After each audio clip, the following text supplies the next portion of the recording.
Hello, this is a podcast on innovations in governance, how to govern your nation, state, city, province, district, whatever, how to govern better. This is mostly for policymakers, but I suppose it could also be used for diplomats or just for fun. Um, all governance, all things governments do are implementing ideas. Governments implement ideas. That's what they do. Um, and all governance can be split up into two categories: coming up with better ways to come up with good ideas, and coming up with better ways to assess good ideas from bad ideas. Basically, voting systems and like how your government actually works, how it passes bills and such. Um, the second one is surprisingly hard to handle. You have to deal with stuff like lobbying, you have to deal with stuff like Citizens United in the US, you have to deal with stuff like the filibuster, you have to deal with. Like, it's also much harder to improve that because there's much less data, or it's much less. It's really not clear what kinds of governments will perform better than others. So this podcast will mostly focus on how to come up with good government ideas, how to come up with better bills that are more likely to pass, that are more likely to solve big problems, how to come up with ideas to solve problems, that kind of thing. Um, so, as a bit of background, some problems can be solved by people doing obviously good things. Um, like climate change, for example, can just be solved by the people perpetuating climate change choosing to just not do that. So, some sort of policy that gets them to just not do that is what a solution would look like. Some problems can be solved by people not doing obviously bad things. Again, the example is climate change. The obviously bad thing is people perpetuating climate change. Other examples are war. I mean, yeah, I could, I guess, say that, like, yeah, for war, the idea to end war is to get world leaders to not do them, but, I mean, that's obvious and it's not really informative, so that's a bad example. For most problems, the solution already exists. We just don't have the political will to make it happen. Because unless it's a problem that most people don't know about, in which case it might be the case that we do have the political will, people just don't know about it. Like the New World screwworm, which is this tiny little worm, the smallest. Well, yeah, it's this tiny little worm, gets into anything as small as a tick bite in cute little mammals and birds, lays its eggs in there, and then those eggs grow up and then devour the animal whole. And this costs farmers billions every year. And it's made its way back into the US, even though we got rid of it in the 60s, 70s, and 80s. And we need to invest billions again to get rid of it because it only causes suffering, and costs us billions, and it would cost us less to get rid of it. It would be profitable to get rid of. But anyways, I'm going on a tangent. But yeah, for most problems, someone out there has already come up with a solution. It's just hard to implement. In which case, and like for these kinds of problems, the solution sometimes looks like you could just implement some policy to ban people from doing bad things. Most problems are only because people are doing bad things, and you could easily get them to stop. So yeah. So for example, you could simply just ban all forms of corruption and decision making in the government. You could just ban lobbying when it's not out of like, oh, I actually believe this, but instead out of, oh, I'll make money from this. Like, you could just, like, one general governance innovation is you don't have to be super specific with your laws, because you're trusting a judge and a jury to enforce the laws.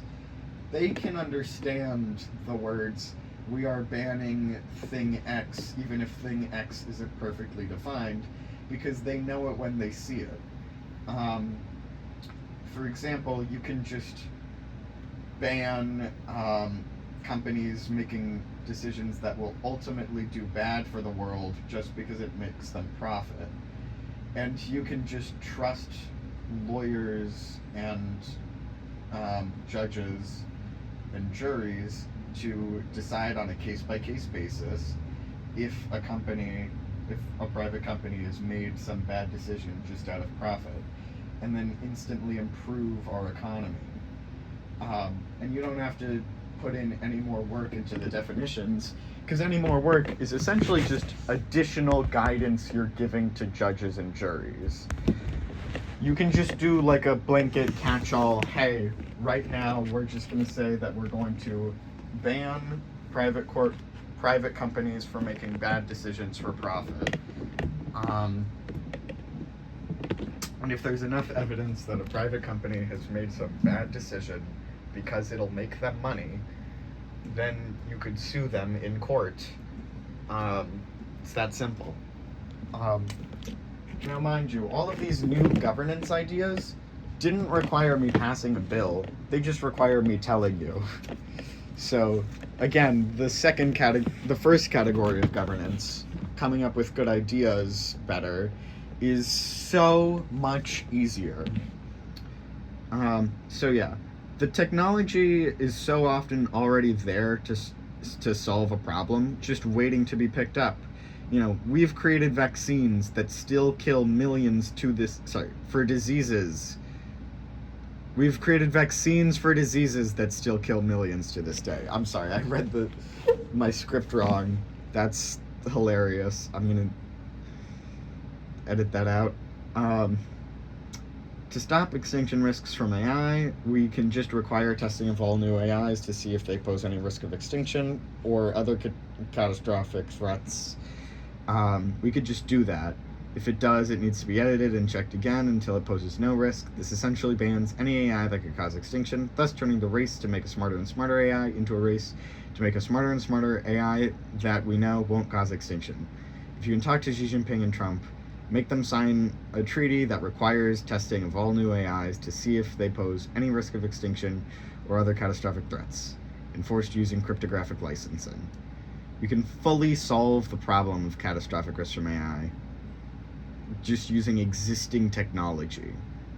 So do that. Do that this weekend. Do that.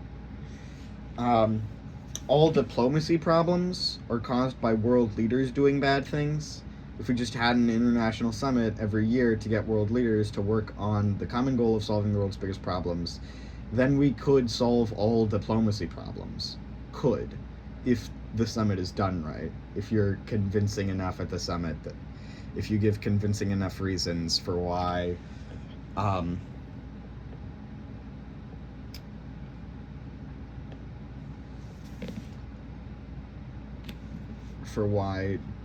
world leaders doing obviously bad things is a bad thing. If your organization can make it, by the way, to be explicit about this, if your organization can make an international summit happen to get world leaders to have the common goal of solving the world's biggest problems and not doing obviously bad things, then do that. You could easily solve all diplomacy problems. I have a longer report on this if you're interested. It's in the link in the description. Anyway, so yeah, there are incredible ideas that you can genuinely make happen that could solve the world's biggest problems. Okay, so that's the first section done. The next section is questions you can ask yourself to solve any problem. These are questions that if you ask yourself, it'll help you figure out ideas to solve some problem. It'll help with that. One, what's an obviously good thing I can do to make this plan even better? Um, make this bill even better, make this project even better, whatever. What technologies can I use to get this done 2 times as fast, or 2 times as cheap, or 2 times as much, or any other scale up? Can I use AI for this? Can I use the internet to do this? We forget how the internet is like this magical device that allows for so many more solutions to problems to just exist. It's a magical portal where anyone can communicate with anyone else at any time who also has an internet connection. It's insane. It's crazy how we don't use this more often. I mean, we do use it often, but another question to ask yourself: can I tell a story of how this fails?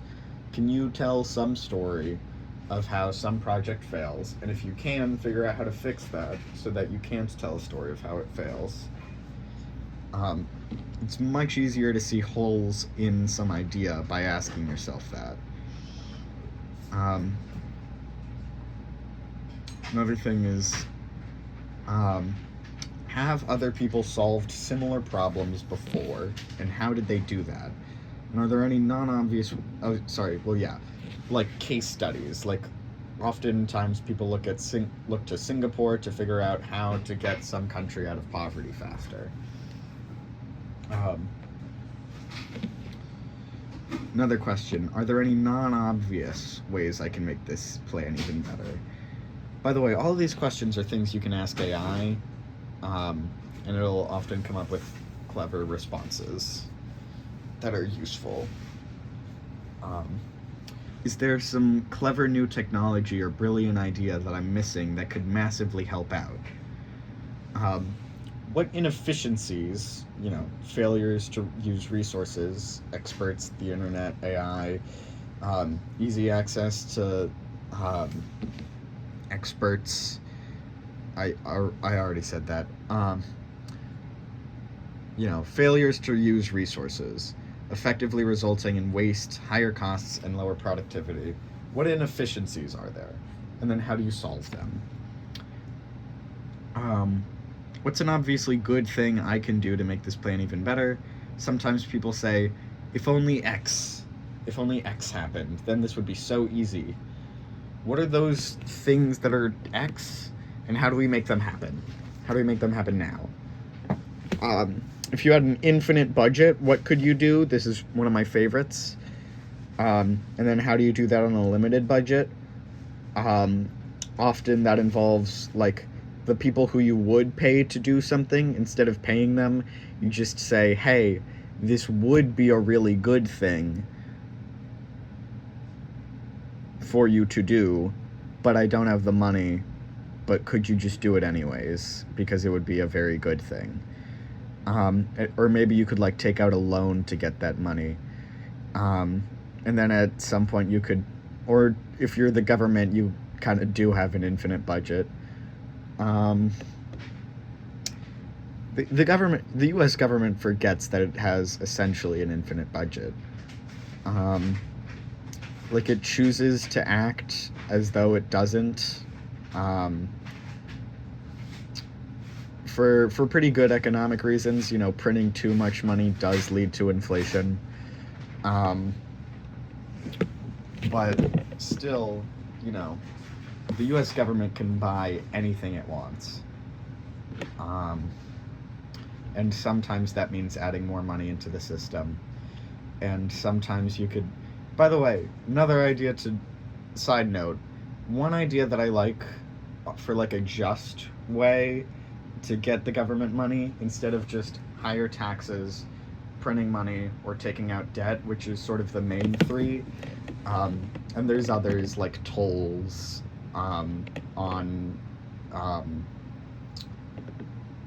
like tolls on bridges and stuff, but those are the main three. One idea that I like for a way to get money out of the system to decrease inflation and also generate money for the government is have the government run businesses, or at least have businesses run for the government, such that the profits of those businesses go to the government. Like, the government could maybe get its money by running some farm that's allowed to use military technologies because it's the government and the government can trust itself. Um, and that farm makes enough food to make the government like a lot of money. Um, so that's one option. Another option, like to be very explicit about this, is the government could get people jobs more easily and make a slightly bigger cut of the revenue those people get from those jobs by just helping with the hiring process, by just helping connect hirers to people who are looking for jobs. Like, LinkedIn could theoretically be one of the richest companies in the world if it took out a small cut of every job that it helped create. And the US government could also presumably do that. And by small cut, that also just means moderately, like slightly higher taxes on people who got a job through this program. You could also get people a job through this program by, like, most notably, a course on cybersecurity. Google has like a course on cybersecurity that only takes 6 months. And there's about 4.8 million open roles in cybersecurity in the world. So the government can just get people to take that course and get a small portion of the profits that they get from those jobs. But anyways, back to the list. Instead of thinking of back to the list of questions. Instead of thinking of poverty as this really hard problem, just think of poverty as being resource limited, because that's all it really is.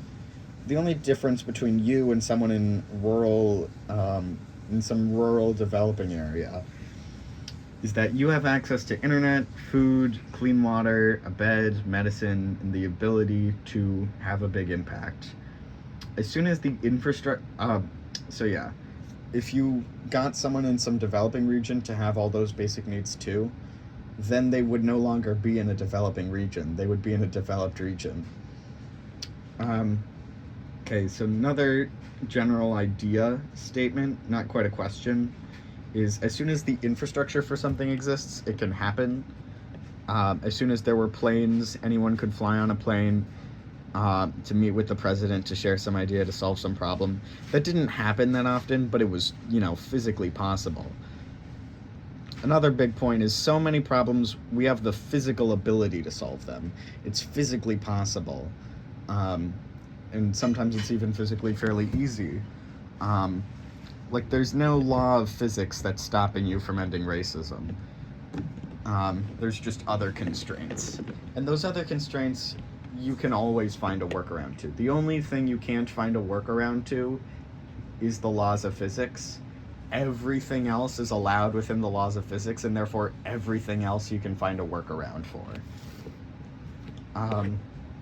Okay, another question you can ask yourself is, what's an obviously good thing I can do right now?